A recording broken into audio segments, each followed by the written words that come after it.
Good evening. I'm Steve Miller, Director of Genetic Research here at Angus Genetics Inc.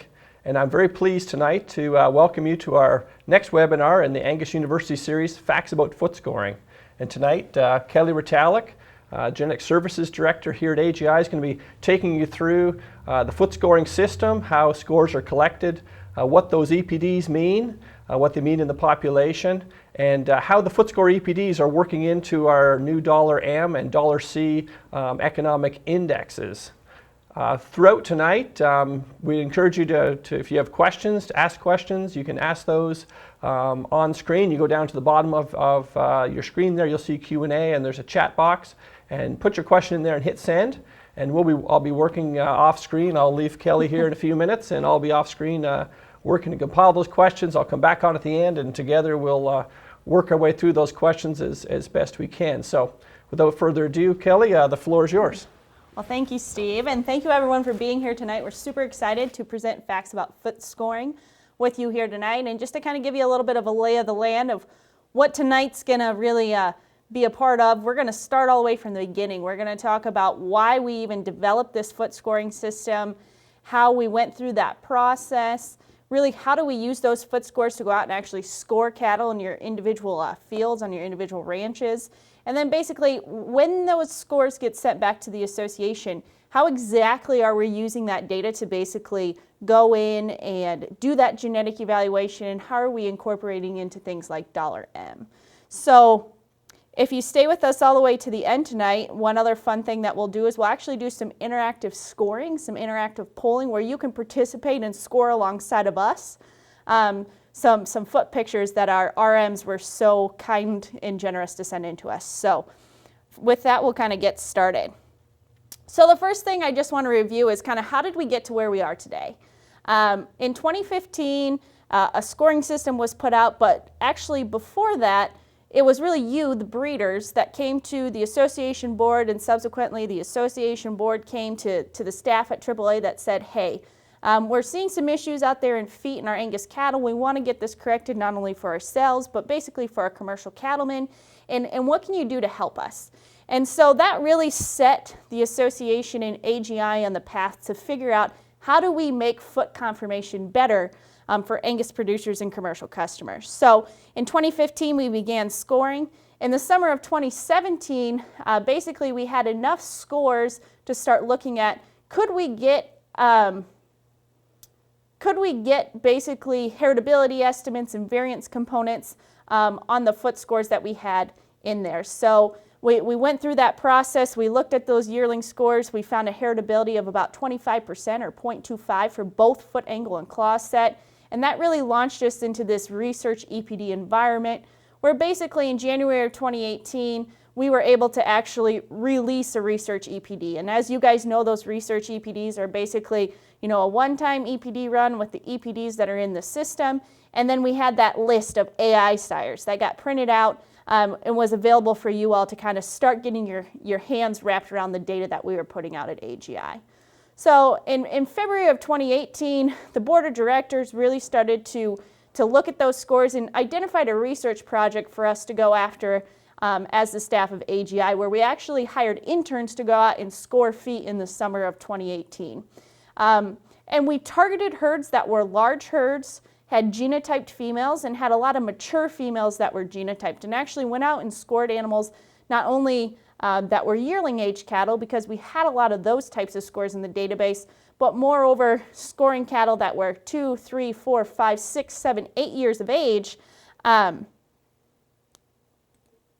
years of age, and really collected those scores on our mature females. And really what that did was really strengthened our database to encourage us to go on, produce another research EPD, and then subsequently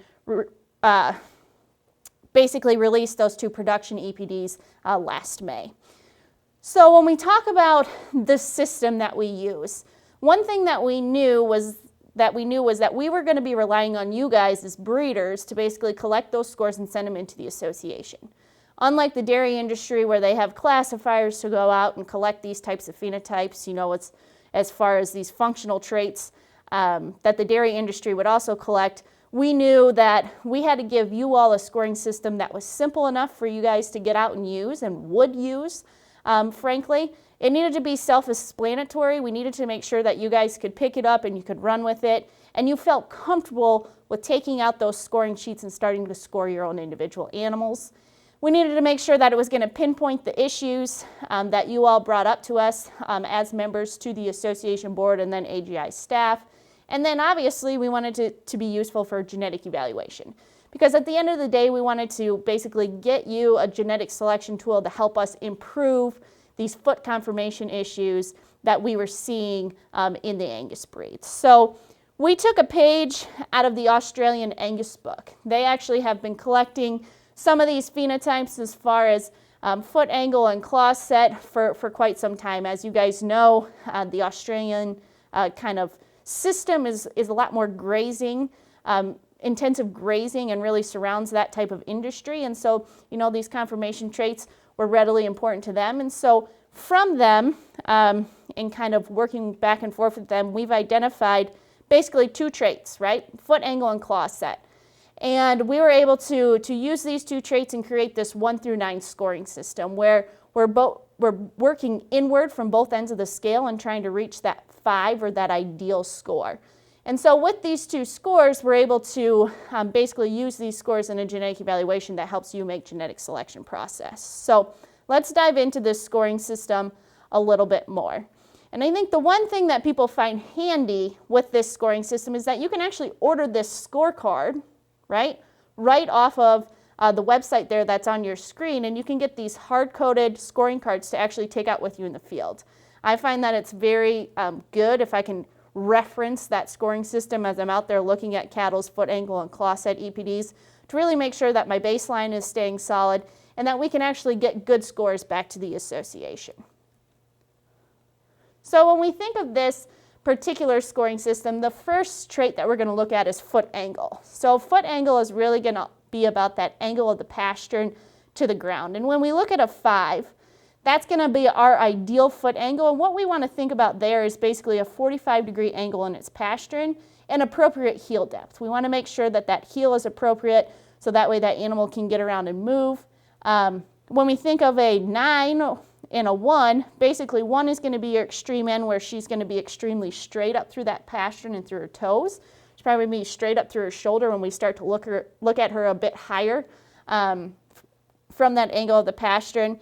And when we look at that score of 9, basically the extreme end of the other end of the scale for foot angle, we're going to talk about an animal that has a very shallow heel, lots of angle of that pasturing to the ground, and fairly long toes. And so I think we can all think about animals that maybe you've seen on your own particular ranch or around in the industry that may have had this type of issue. And this was identified as one of those issues that we wanted to tackle in the Angus breed.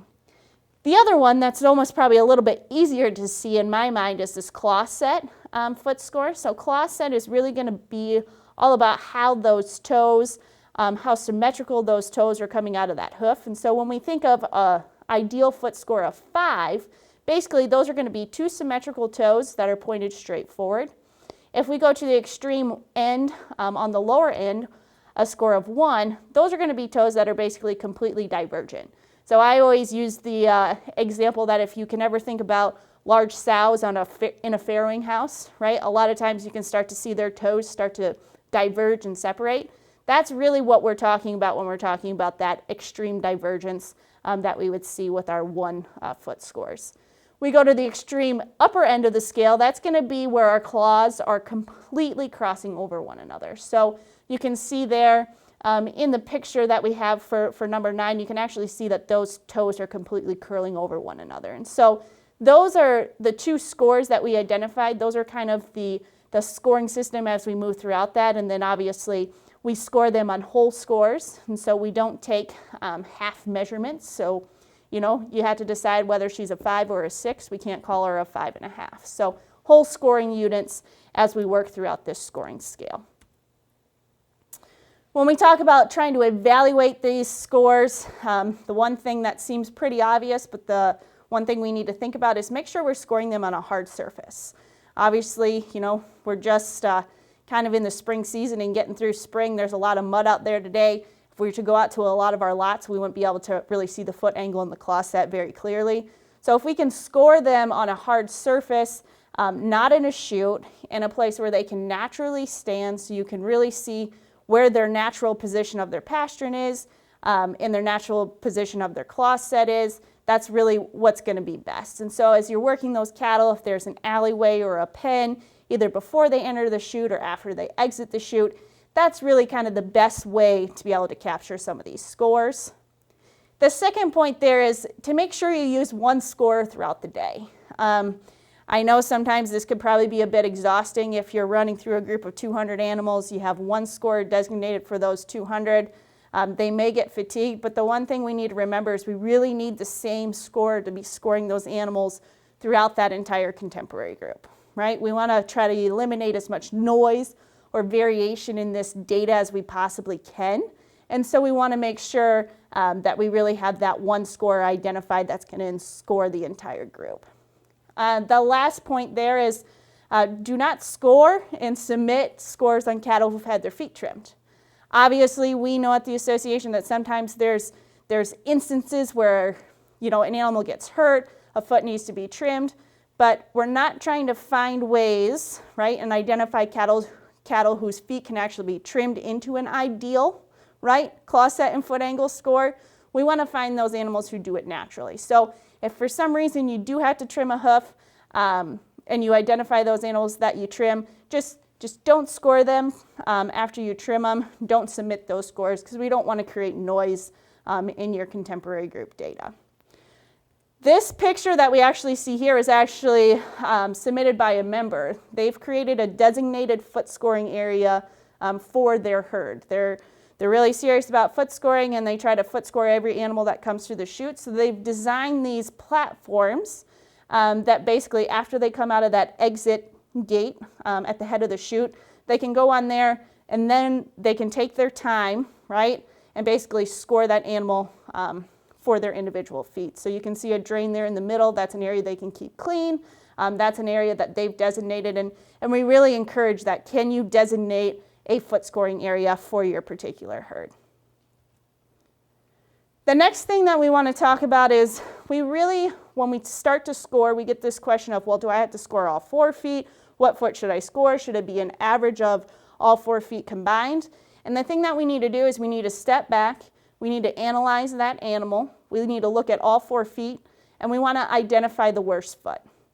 And the one thing about this is as you're just getting started to score, maybe this is the first time that you're going out in that lot, or maybe it's the first time that you have a new scorer getting into this process, work as a group, right? Work as a group, have 2 or 3 people to kind of maybe run through the first 10 or 15 animals and create that baseline for your herd, right?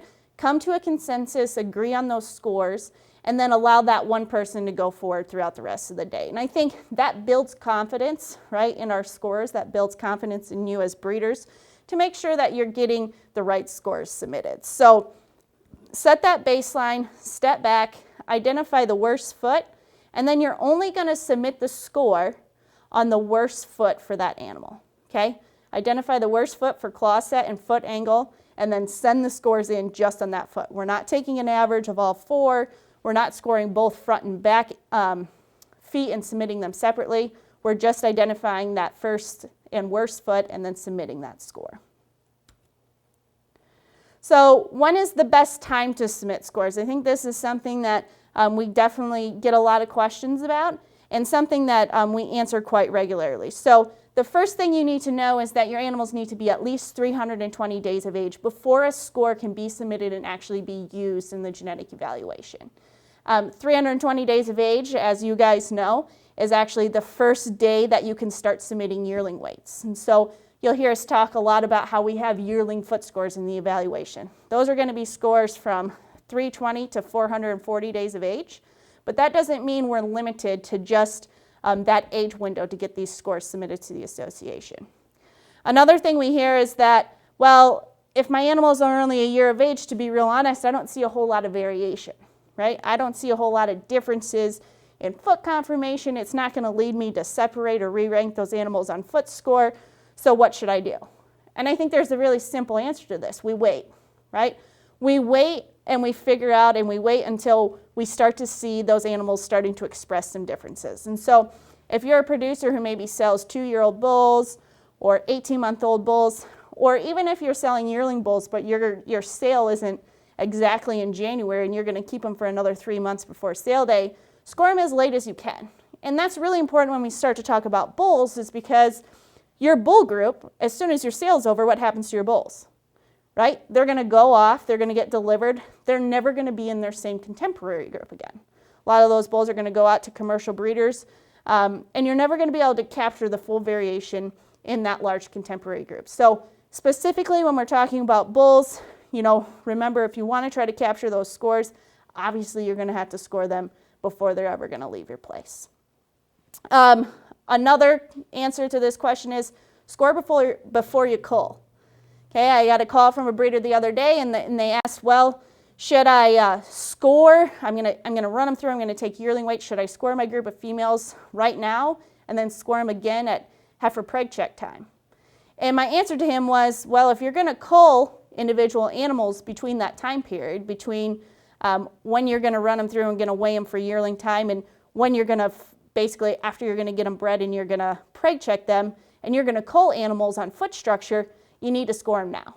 And the reason for that is if you get rid of cattle, right, and you don't score before you cull, and you get rid of cattle maybe because they have 6s, 7s, or 8s on foot score, if we don't capture that in the contemporary group, right, we're not giving enough credit to the good-footed ones, right, and we're not basically getting that variation back into the association's database. So make sure you score before you cull. And then finally, we get the question is, well, obviously I see more differences in my older females. And can I score my older females? Can I score them more than once? The answer to both of those questions is absolutely. You can score those females more than once throughout their lifetime. We actually encourage that data to be sent into the association. We have what we call a repeated measures model in the genetic evaluation. So we'll actually use each and every score that you send into us at the association, as long as they're in a proper contemporary group and there's variation within that contemporary group. So score your mature females, get those scores sent into the association. That actually helps us really make a better genetic evaluation. So the other little tip here is make sure that you score them, and if you're planning to score, make sure you score them when you have enough time to really fully analyze that foot conformation. The one thing that I was talking with Steve about earlier was the fact that, obviously you're not running cattle through as fast at ultrasound or maybe preg check time, but at the same time, if you're paying someone to be on your farm to get something collected, that might not be the ideal time for you to score. So score them at some time that you guys feel comfortable that you're going to be able to have a dedicated person to go out and basically take time and analyze those feet. And maybe that's not on the day that you're running them through the chute. Maybe it's someday when you're going to go out and you're going to look at your large group of replacement heifers on the cement lot that they eat at when they come in to eat during the winter time, and you can score them then on that hard surface when they're kind of in that loafing area. But just anytime you can really get kind of individual and really take your time to figure out what those scores really should be. So when we're talking about scores, we talked a little bit about those yearling age cattle, how we can start submitting those scores at 320 days of age. And when we think about the variation that we see in yearling age scores, you can see that in that distribution chart to the left. And the reason this is up there is because when you look at those yearling scores, you can see that we have a lot of 5s getting reported in yearling age cattle. We have a few 6s. We have very few 7s, very little 8s, and really no 9s that are getting reported during a yearling foot score collection. But when we look at the second graph, right, and we look at that second bar chart that's over there on the right, that's our distribution of mature cow foot scores that we basically inherited through that 2018 summer project that we did on mature cows. And really the take-home point here is look how far that distribution has shifted. Okay, take a look at that. You can see that we have far less 5s in that group, okay? You can see that we have many more 6s, a lot more 7s. We're starting to see some 8s and also some 9s. And so when you look at this, basically the red is going to be the red is going to be foot angle and the blue is going to be claw set when you look at these two things. And so that's kind of the differences that we're seeing. So red is foot angle and blue is claw set. And you can see for both of our traits that basically we're seeing a lot more variation there. The second point that I want you to take home for this is look at our 1, 2, 3, and 4 categories. We don't have a whole lot of scores getting submitted on the bottom half of the scale. Okay, and obviously we've gotten more scores in since these graphs have been made, but this trend is holding up fairly regularly.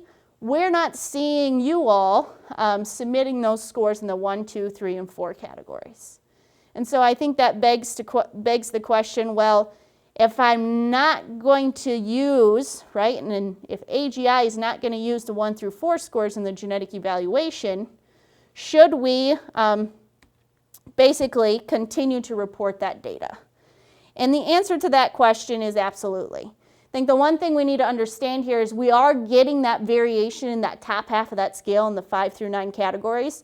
But if we start to see a large data submission in the bottom half, we start to see more 4s and 3s and 2s and 1s, what we can do at that point is we can start to analyze that data, right? And we're able to run that statistical analysis to figure out, are those scores heritable on the bottom half of the scale? And should we try to move those scores into a genetic evaluation or EPD, right, for you all to start making cattle better from a 1 to a 5 basis? So if you're seeing them, please report them. We know some people are seeing them because we are getting some data, but it's just far too limited right now to be able to run that statistical analysis to really generate an EPD at this point. So with very little data being reported on the bottom half of the scale, basically we're only using the 5 through 9 scales in your genetic evaluation. Okay, and this is something you all probably have heard me say before, but basically because we don't see those scores being reported in the 1 through 4 categories, we're basically ignoring those scores at this point, right? We record them, we store them in the database, but we're only using the 5 through 9 scores in your genetic evaluation. So when you're looking at that EPD, right, and that average EPD for foot angle and claw set hovers right around 0.5 for both of those EPDs, basically a lower EPD, right, is going to be more desirable. Okay, a lower EPD is going to be more desirable because we're moving from the 9, 8, 7 categories down to the 6 and 5 categories. Okay, so we're actually trying to shift those scores down back towards ideal, which is why a lower or more negative EPD, right, is going to be more favorable for you to use if we want to make genetic progress in these two traits. So the other thing we have to be clear on is that when we use these two EPDs, what we're doing is we're correcting those issues of having too much angle in those pasterns, shallow heels and long toes, and we're correcting too much curl. So we get the question oftentimes, well, if we have this full scale, right, we're working towards that optimum of 5, right, how do I make my 1s or my 2s or my 3s or my 4s better? Well, we can't make them better through genetic selection, right, through an EPD system right now because the EPD isn't designed to help us make the straight ones more angular. They're only helping us make the 2 angular ones, that 45-degree angle, and those curled toes, right, symmetrical and straight. So those are some things to keep in mind. Right now we do not have a tool, a genetic EPD tool, for you to basically make genetic progress on the bottom half of the scale, or basically move from a 1 to a 5. So that's important to know if we're going to start using these EPDs in genetic selection processes. So let's do an example. Let's say that we have 2 sires. Okay, we have sire A and we have sire B. They have claw set and foot angle EPDs. You can read them there on the screen. And basically, when we look at sire A and sire B, and let's say we're going to mate them to 2 sets of cows that are genetically identical. Okay?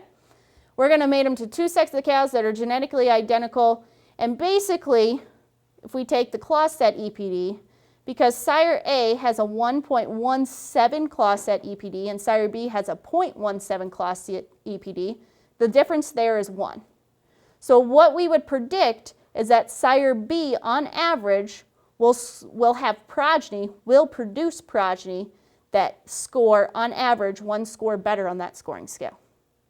So let's say our whole herd of cows has an average score of 7, right? And if we basically breed that sire B bull, right, to those 7s, the resulting progeny, hopefully, right, in this example, would score down to a 6. Okay, so we're moving or we're shifting a full score on that 5 through 9 scoring scale. So that's really how we have to analyze these two EPDs. Remember, they're just to move down the scale, so just to move from a 9 to a 5. They're not helping us move back up. So what scores are being utilized in the EPD? So here you can see a distribution of basically how many scores do we have in the evaluation at this time. So as you can see, we have a lot of scores in the 5 and the 6 categories there. We have quite a few scores in our 7 categories and fewer scores in our 8 and 9s, but we still have a good distribution, which allows us basically to spread our EPDs, right? If we only scored 5s, as you guys know, right? If we only scored 5s, there would be no variation in the foot scores that were coming in, the raw data scores, and subsequently, we couldn't make an EPD because EPDs are all based on the variation within the contemporary group. So if you have no variation within the contemporary group, that's not useful for genetic evaluation. Just like if you have 100% of your herd scores docile on the docility scoring scale, those 100% docile scores can't be used in the genetic evaluation because we see no differences.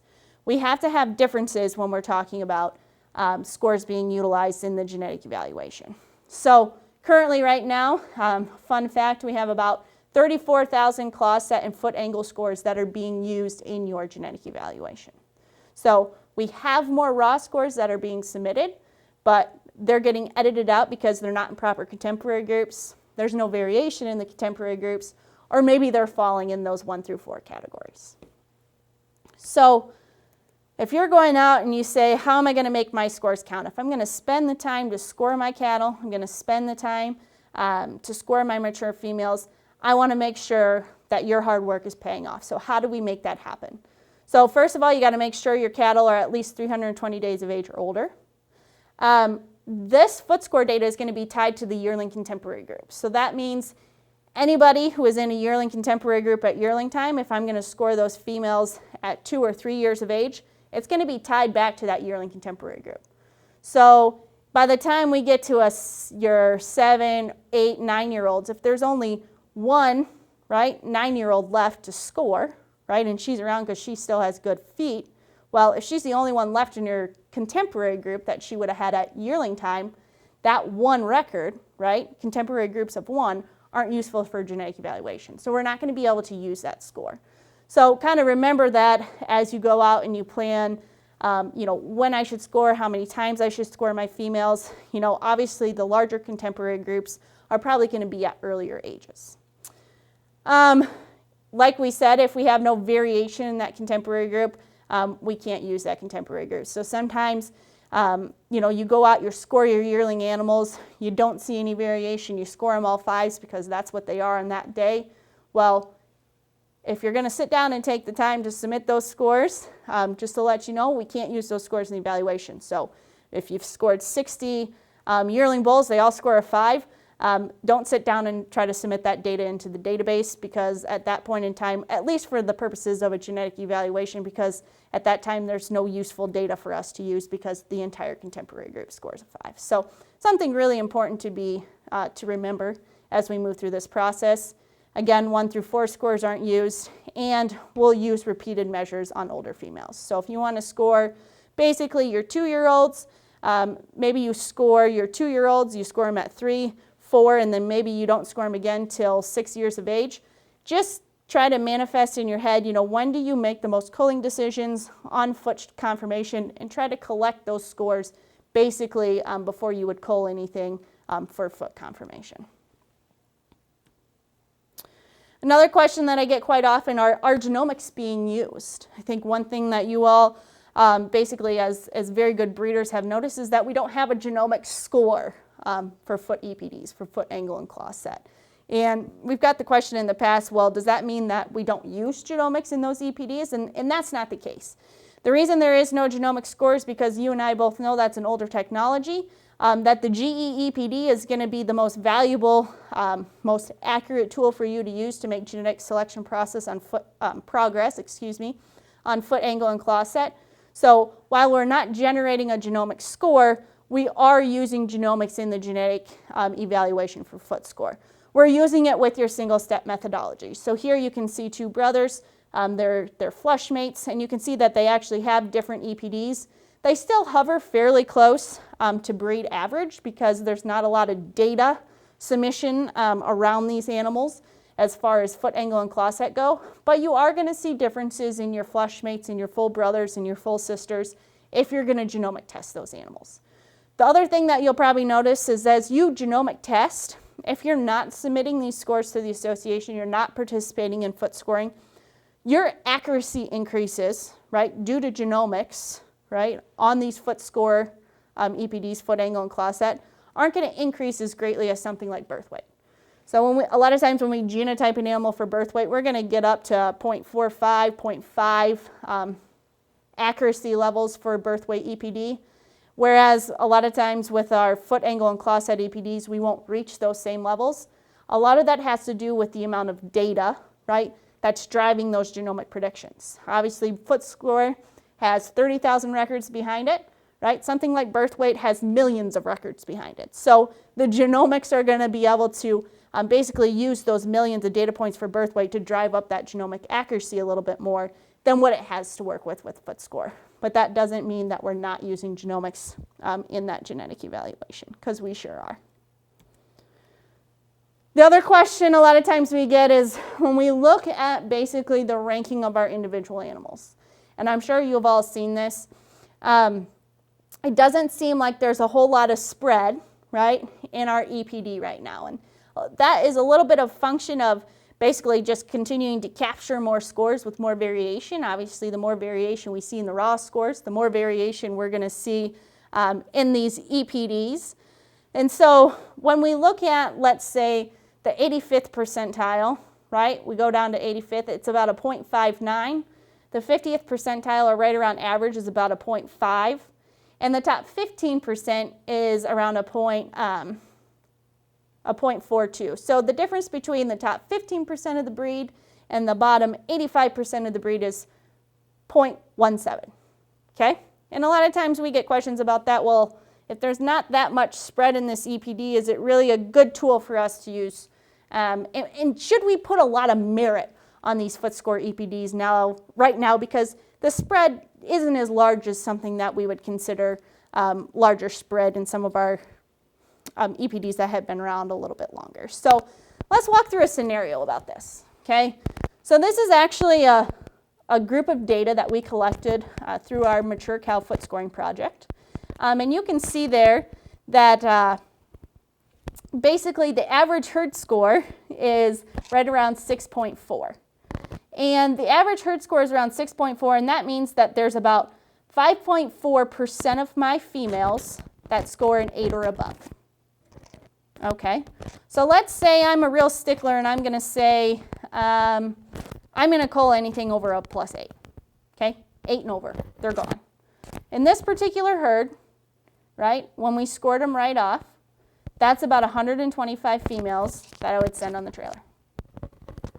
Okay, so let's say that we ignored these foot score EPDs. Okay, we decided, you know what, I don't think there's enough spread. I'm going to ignore them because I just don't feel that there's enough spread in them right now.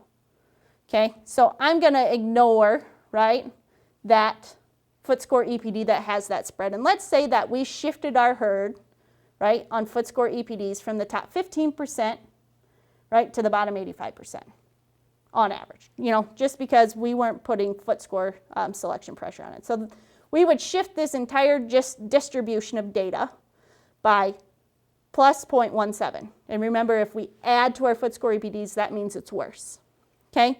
Well, that doesn't seem like a lot in terms of EPD difference. If we take it on a basis, right, we only moved our average herd score for this particular average herd score from a 6.4 to a 6.57, and we increase the number of 8s and over to 7.5%. Okay?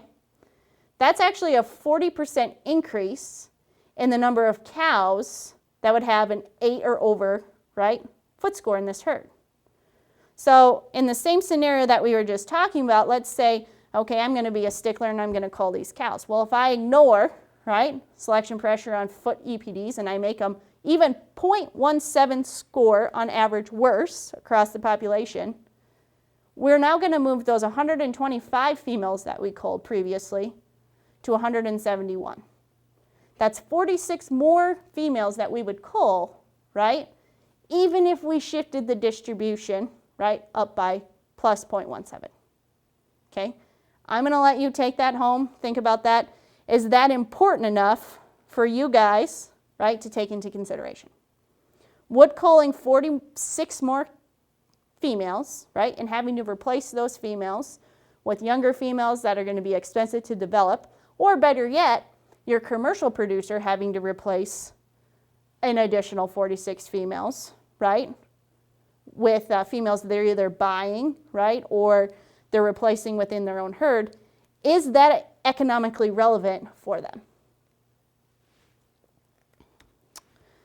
The next thing that we want to cover a little bit here is how is foot angle and claw set being used in $M, right?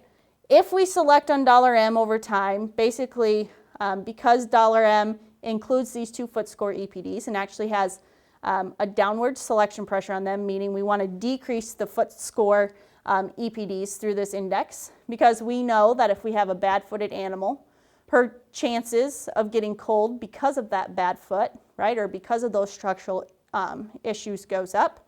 We then again have to replace that female, and that's going to drive down profitability in our pre-weaning sector, which is what $M is trying to do. Remember, $M is predicting profitability from the time that cow gets bred to the time that she weans her calf. And we're trying to figure out and understand the economic drivers and factors that are included in that sector. And because having a bad foot increases her chance of being culled, that's obviously going to have a negative pressure, right, profitability pressure in our pre-weaning sector. So here you can see this response to selection graph. And on this graph, you can see all of our traits that are included in $M. And if you go down there to the end, we have claw and foot angle, claw set and foot angle are those last 2 bars. And that times 100, right? The reason it says times 100 is because we actually want you to be able to see those bars. When you put them on the same chart as something like mature weight, where we're talking about pounds, and something like foot scores, it'd be kind of hard to see those bars if we didn't do that. But basically, if we had a response to selection and we said, I'm only going to make selection pressure on $M for the next 10 years. So $M was the only tool that you were going to use to make genetic progress in your herd for the next 10 years, right? What would happen to foot score? And basically it would decrease, improve, which would be decreasing the EPD, remember, the foot score EPDs by 0.15, okay? 0.15 scoring units. Again, you may say, well, 0.15 scoring units, is that really all that big of a deal? But let's remember our example that we just had. 0.15 is not very far off from 0.17. So by using $M in your selection decisions, you can put improvement pressure basically on our foot angle and claw set EPDs. Another question we get a lot is, well, how much actual weight or emphasis are going to be placed on these 2 new foot angle and claw set EPDs? These are new EPDs. There's not a lot of spread in those EPDs right now, so how much weight is that really having on my $M? So again, we have 2 scenarios here, right, for foot conformation. Herd 1 doesn't score feet at all, right? They don't send in scores currently to the association. Herd 2 does score feet and sends them into the association, and as a result has actually 14% more variation or 14% more spread, right, in their foot angle and claw set EPDs. Okay, so what does that mean to the index? Well, it means that herd 2, right, $M index is actually going to be more influenced by those foot angle and claw set EPDs, right? Herd 1 has a 7% basically it's a partial R-squared, so a 7% weighting, if you will, on foot angle and claw set combined. So this is foot conformation. We're not breaking out the foot angle and the claw set from one another, but a combination of the two, because that's really how it's kind of used in the index. And when we think of herd 2, you can see over there that we have a 10%, right, partial R-squared value, where it's taking up 10% of the 100% piece of the pie, basically for that $M index. And so we think about this, if we have more spread in our foot score EPDs, it's going to influence our $M index a little bit more. If we think of someone who doesn't score at all, basically the reason it has less index is because a lot of those EPDs are going to hover around breed average, right? And so breed average is right around 0.5, and if I'm not scoring my individual animals and I'm not closely related to a lot of animals who are being scored for foot score, basically my EPDs are going to hover right there. Well, anything I times by those foot angle and claw set EPD, it doesn't matter what trait weighting I times by those average EPDs. If my whole herd has about the same EPD, I'm not going to re-rank on $M due to foot angle and claw set, right? Because the EPD is basically the same throughout the entire population. It's really when we get spread in the EPD that we can see re-rank on $M due to these foot angle and claw set EPDs. So now that we've kind of went through all of that, we gave you a good representation of what that scoring system meant. How do we collect good scores? We want to take a little time, and we actually want you to score alongside of us. And so what we're going to do is I'm going to show you two pictures coming up. There's going to be animal A and animal B, and we're going to open this up for polling. So the first one we're going to tackle is foot angle. This is all in good fun. I'm not going to call anybody out on the camera. We hope that you participate. And basically what we want you to do once we start this poll is, how would you score animal A and animal B? So I'm going to give you guys a minute to basically allow you to score those right now. So remember, as you're scoring these feet, you want to look at the heel depth, right, and kind of the angle of the pasture into the ground. Those are the two things that we're really trying to analyze for foot angle. All right, we're going to move on. So the first question that my colleague asked me are these actually two different animals? And they are two different animals. So why don't we go ahead and we score animals C and D for foot angle, okay? C and D. So remember, what we're looking for here are basically the angle of that pasture and how much heel depth, right, we have on those heels. And obviously, we'll just do our best to score these here. Sometimes pictures can't tell us the whole story. But we'll definitely see how you guys score these ones. So we've had time to score all four of our animals. Okay, so Steve's bringing up our scores right now. Yeah, the audience, if we go back to A, the audience has scored A about a 6. Okay. And B a 5. B a 6, or excuse me, A a 6, B a 5. Yeah. That's basically how we scored them too, right, Steve? Yeah. Which is good, right? And C 8 and D is 9. So we are right down at the bottom end for angle, with D being the worst. So perfect. I think, yeah. And there was some range in people's respondents. You know, on the D, I think, so, you know, some had 8s and some had 9s, but they were basically when you looked at the average, it's basically most people picked them A 6, B 5. C8 and D9. Perfect. So I think there's a couple of takeaways there. So obviously you can see when we analyze that scoring system, right, and we look at those 1 through 9 scores for foot angle, that obviously C and D would be our problem animals, right? C and D are going to be the ones that have really weak pasterns. It looks like D definitely has a weaker pastern than A or B, and the same with C. So we're ranking the bad ones worse, right? And that's good. And when we look at the top there, you know, the majority of you ranked B better than A.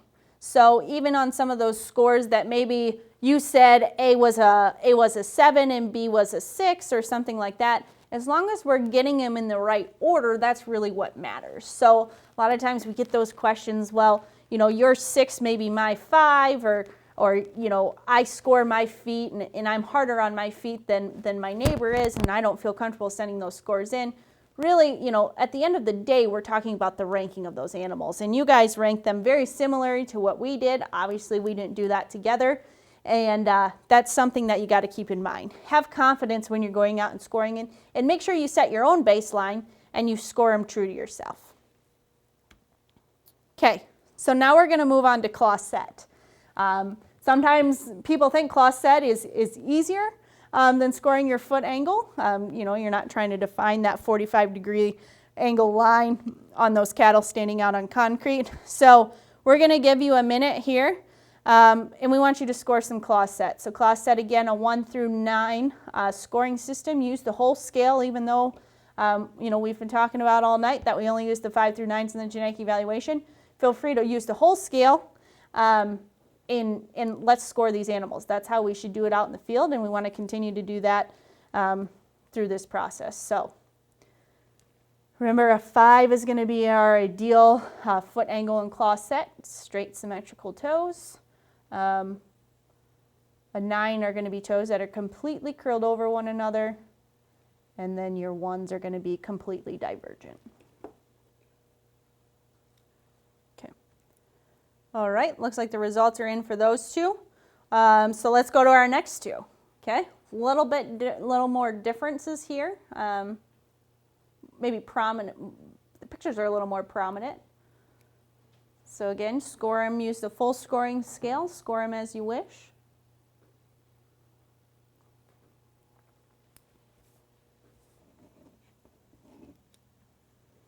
All righty, we're going to close that one out. We're going to go to the next one. We have I and J. I and J.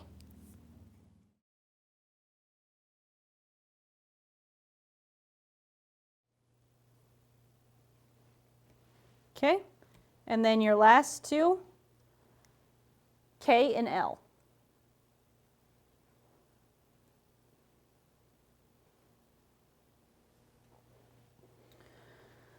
So it looks like Steve's coming up, bringing us our scores. Okay. All righty. How everyone did here, we got E, they scored a 6. All right. F a 9. G an 8. H a 9. Okay. I a 6. J was kind of a split between a 7 and an 8. All right. K, the head is a 2. And L a 4. Perfect. Awesome. So as you look at those pictures there, you're going to see one that looks pretty similar. So we were kind of testing your repeatability there. G and J are actually the same picture. A little different angle, same foot. So if we look at those two, you guys scored G, basically an 8, and you had a tie for J, right? That was a 7 or 8. So go back, look at your scores, see what your repeatability was. Did you score that foot rather similar? And I think really the take-home message there, right, Steve, is the fact that you scored H worse than G, right? And you scored I better than J. So you're ranking them correctly. Yeah. And I think also it's you mentioned too at the beginning how hard it is to score off a picture as opposed to live. Because you look at the G and the J, they're slightly different angles, so you see more the bad toe on the angle in the G than you do in the J. You're looking more straight on, but if you saw those feet live, you'd be able to tell that rather easily. Yeah. So that's why we don't like to score feet on pictures, but this is kind of be able to test some of that. So F, we would definitely agree with you. You can see that those toes are starting to curl over one another. E, that's a 6. We would agree right alongside of you for both E and I, where you scored both of those a 6.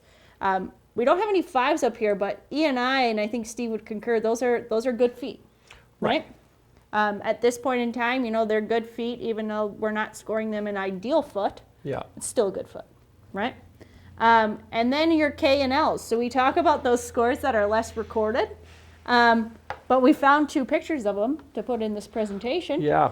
And Kay, we agree with you. That's a score of 2. That animal is fairly divergent in his claw set. Something we don't see. Just don't see a lot of it in the Angus population, but obviously it's out there. It's out there. So, and then L there, you can see we also scored that a 4. Those toes are pretty straight, but they almost look blocky, right? They don't have that curvature to that foot conformation, and we would agree with you there that would also be a 4. So, thanks for kind of playing along with that. We hope you found that kind of fun and interactive to do with us, and kind of our first time using the polling feature, so we appreciate everyone participating with us. I'm going to grab my laptop and come back up with questions. Perfect. So at this point in time, that kind of concludes our information that we wanted to share with you about foot angle and claw set, our foot score EPDs. But we're going to go ahead and we're going to take some questions. If you guys have any questions, put them in your chat box. I know some of you have been really reporting those questions as we've moved throughout this particular presentation, and we're going to try to answer as many questions as we have available in the next few minutes. And if we don't get your questions answered, don't worry about it. We'll try to reach out to you via email to try to answer any questions that you may have. And always feel free to reach out to myself or Steve to basically answer those questions as you have them on a daily basis. You don't need to wait for a webinar to ask us questions. Okay. Well, we'll start off with a question here. So we've scored them on foot angle and claw set. Yep. And the question is, well, what's more important, foot angle or claw set? Yeah, I think that's a really good question, right? And I go back to that initial analysis, right, that we did with those yearling foot scores, and we really looked at the correlation between those two traits. Right. Right? Both the traits have a 25% heritability, but when you actually look at the correlation between foot angle and claw set, it's not very high. Right.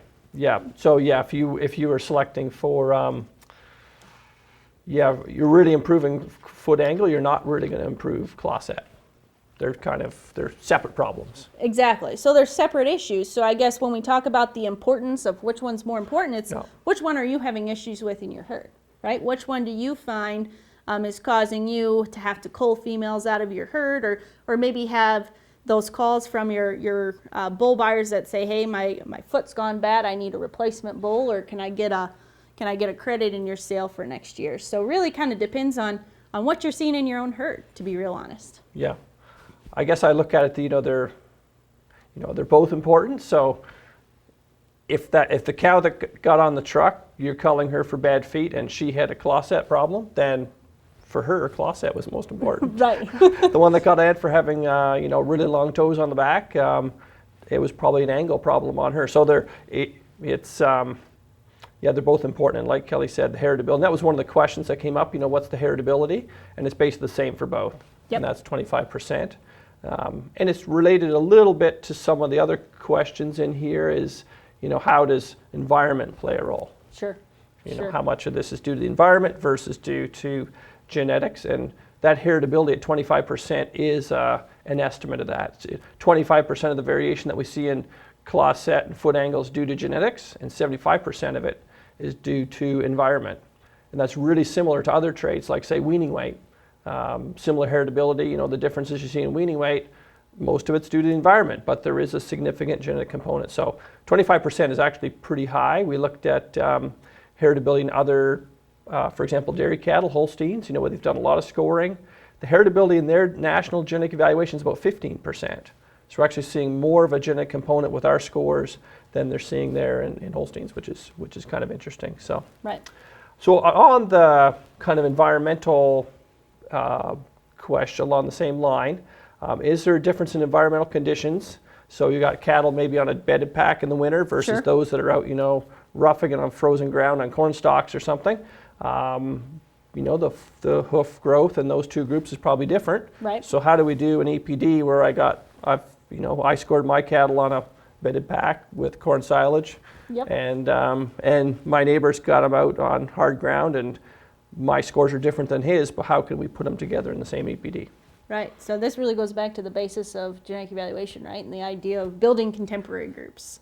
Obviously, those two groups are going to be in their own separate contemporary groups, and we're going to capture the variation within those in those groups, and so we really should be able to weed out a lot of that noise, right? That environmental noise that we would see between those two groups, because we're really comparing those scores within that contemporary group, right? I'm not going to throw all of your raw scores in with your neighbors, right? Especially if you're managing them separately, or even if you're managing your females separately. Maybe you're running 2 different groups of animals, at 2 different ranches. Yeah. Make sure you separate them in their contemporary groups, right? Even if they were in the same yearling contemporary group at yearling time, if they're getting managed differently now, place them, use a group code and place them into different contemporary groups, because that's really how we account for those types of things.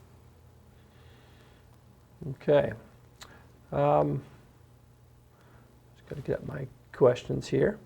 You mentioned about culling data. So you say we have, this many records, but then we throw some records out for these and those reasons. And questions and concerns here about, why aren't we using all the data? And if we don't use all the data, are we using selected data and is that less accurate or something like that? So, why are we throwing out maybe perfectly good foot scores? The cow, like the ones we saw on the screen there, she's a 6 and we gave her a 6 and now you're not using the record. Right.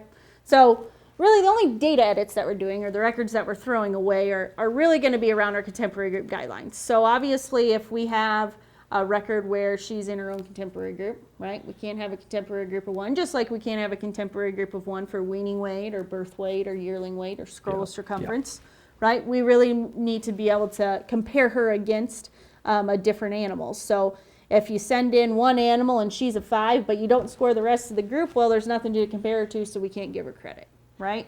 The other reasons why we might cull out data is maybe you do send more than one animal in an individual contemporary group, but they have the same score, right? Yeah. They have all the same score. Well, again, even though you've sent in 57 5s, right, there's still no differences between those animals, so we can't really re-rank them or deviate them from average based on all of them coming in at a 5 score, because there's just nothing else to compare them to. Right.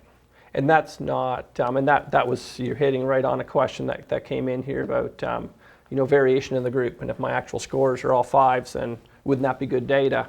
They might be great cattle for foot score, right? But the data for genetic evaluation is just not useful. And maybe that's where you score your feet and you let your customers know, right? Hey, all of my feet, they see that on sale day, right? That they're good-footed individual animals. Right. That obviously has some economic merit for them on sale day as well. And we've got the same issue with other traits, like docility, for example. Yep. If you turn them all in as docile, that's great, but it's not good data for genetic evaluation. We can't actually use it. So a question here around the spread in scores, yearling animals compared to older cows. So you've really been the champion of this foot score EPD, and we did a big research project where you had interns out on ranches collecting scores on about how many? 5,000? Yep, roughly. Yep, just under. Predominantly older cows. And then, what you saw there for range versus yearlings, and how do we put it all together in the same evaluation? Right. Yeah, so I mean, again, obviously we're using those scores in the evaluation, to the same benefit that we would, we don't discount yearling scores because we see less spread.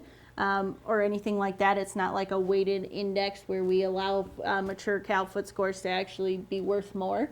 But basically, we're going to use all of those scores. All of those scores are going to, be based on that 25% heritability, and we're going to use our genetic evaluation to basically bring those scores in and keep them within their own contemporary groups, obviously, but then use them in the genetic evaluation to spread those EPDs. Right. So that ties in a little bit, I think, about the questions around the environment and the impact that can have. So one of the questions here is if you've got, let's say you've got an animal with really good foot score genetics, right? Could you actually make that animal could they have a bad score themselves due to environment? Can we actually do anything to the animal to cause it to have a bad score? Sure. I mean, probably, right? Obviously environment plays what you said, 75% of the equation here. Sure. So, you feed that animal too hard.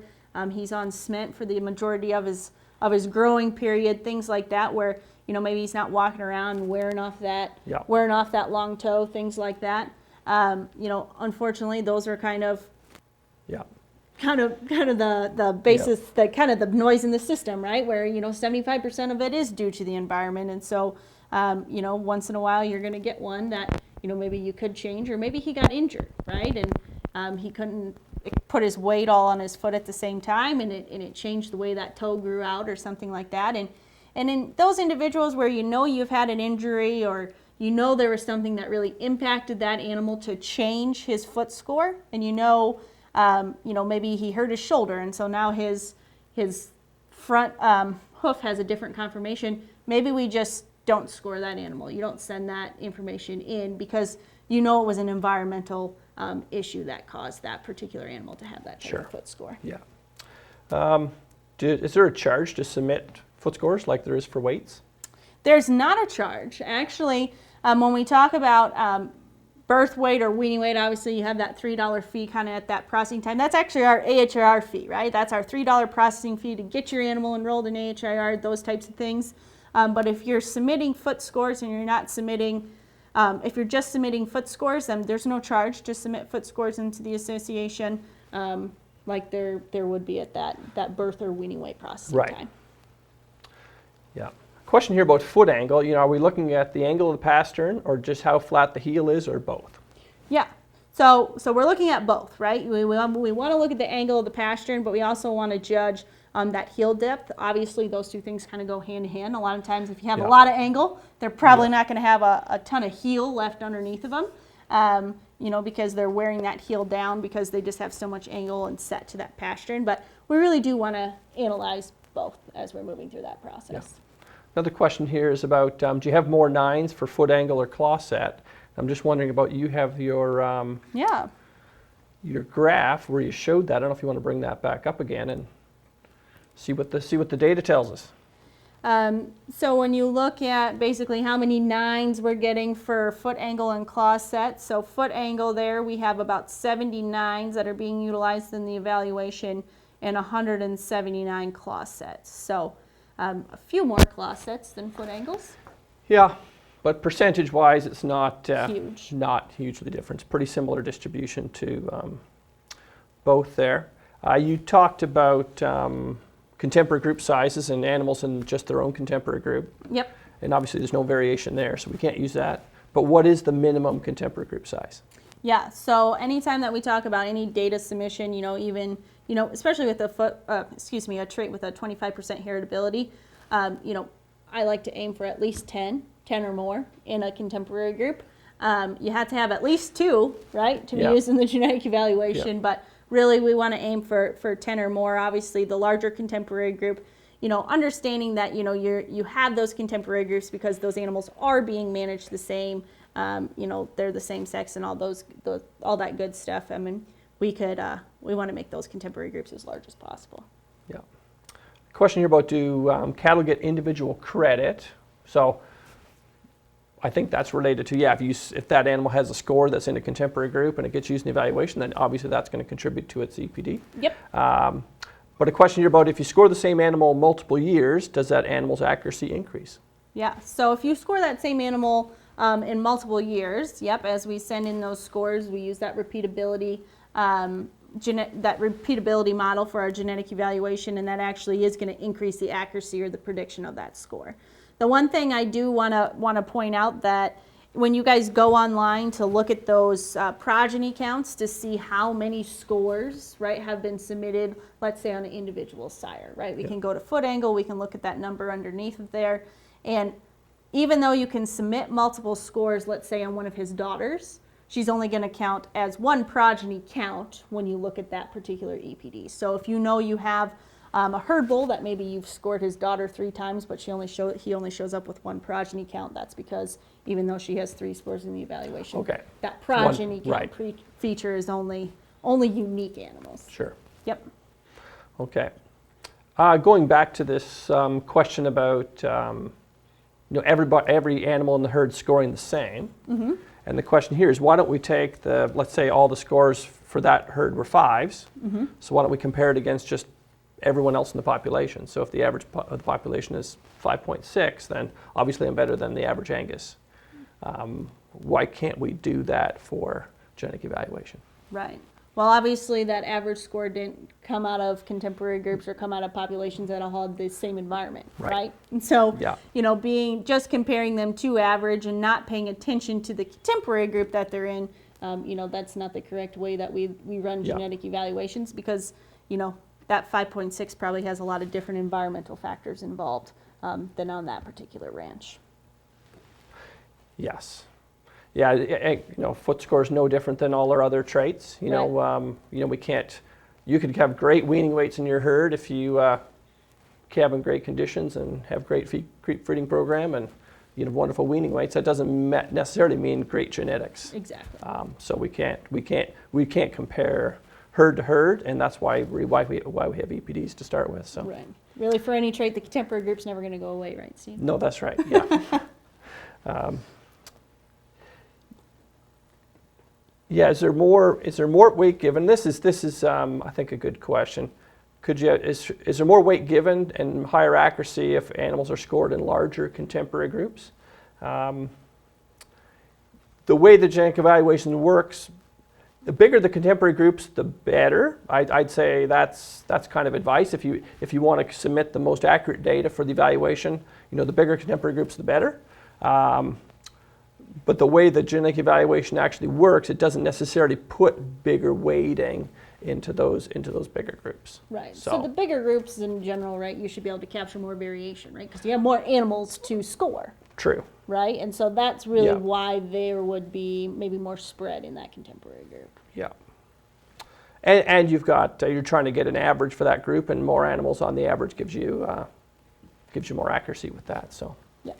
Yeah, you know, I think we've gone through the question. I think we've hit most of them, and a lot of them overlap. So we tried our best to put some of them together. I understand there's still lots of questions there. You know, if your question wasn't answered, please reach out to Kelli at Retallick@angus.org, and we'll do our best to get back to you with answers to those questions. But thanks everybody for joining us tonight. We've got a couple announcements to make as we head into our next webinar. But on behalf of the staff at Angus and Angus Genetics Inc, I'd like to thank everyone for joining us this evening.